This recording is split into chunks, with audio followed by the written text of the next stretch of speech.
Assalamu alaikum. Бүгін сіздерге ымыркайлар тууралуу айтып берүүнү туура көрдүм. Анткени балдар биздин келечегибиз, ошол үчүн алардын ден соолугуна кам көрүү дагы ар бирибиздин милдетибиз. Болочок ата-энелерге же болбосо жаңы ата-эне болгон жаштарга айрым кеңештерими айтып өтүштү туура көрдүм. Биринчи эле ошол ымыркай үчүн эң пайдалуу нерсе бул эне сүтү экендигин унутпасак. Анткени дүйнөдөгү эч бир ойлоп табылган ошол кошумча тамактардын эч бири эне сүтүнүн ордун эч качан баса албайт. Жараткан Аллахка тең келе турган эч бир адам болушу мүмкүн эмес. Ушул маалга чейин жасай алган эмес андай керектүү нерсени. Ошондуктан перзентиңизди ошол эне сүтү менен камсыздап туруңуз.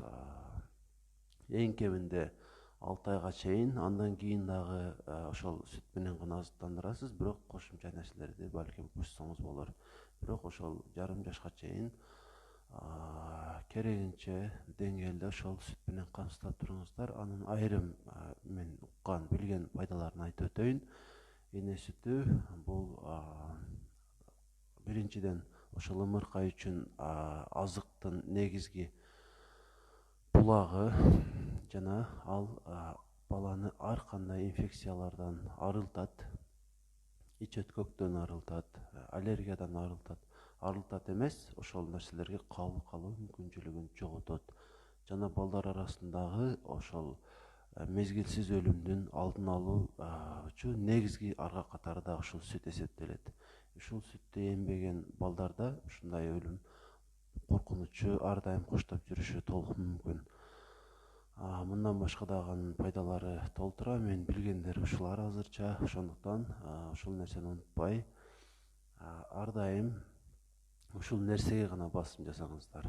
Дагы экинчи кеңешим болсо, перзент төрөлгөндөн тарта эле тез аранын ичинде эң жакшы өзүңүздөрдүн аймактагы дарыгер невропатолог таап коюңуздар, балдар невропатологун. Анткени баары бир кандай болсо дагы азыркы учурда бардык эле ымыркайлар эми ден соолугу менен төрөлсө деле, мыкты алыстан аман төрөлсө деле, бир топ көйгөйлөр болуп калышы толук ыктымал. Ошондуктан ушундай невропатолог таап, аны менен тыгыз байланышта болуп, ар 2 ай сайын эң кеминде мен өзүм көз карашымда бир жолу көрсөтүп, анын кеңештерине ылайык караңыздар. Ошондо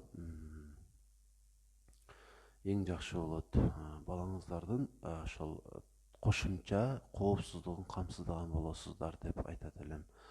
Жана дагы ошол перзент биринчи төрөлгөн убакыттарда айрыкча көп жыл бою балалуу болбой жүргөн, 4 жыл, 5 жыл, андан көп убакыт балалуу болбой жүргөн ата-энелерде ошол бир коркунуч бар. Ал болсо бала ыйлаганда эле жүрөгү башкача болуп, коркунуч сезими калптап, эмне кылышын билбей дүрбөлөңгө түшүп калат.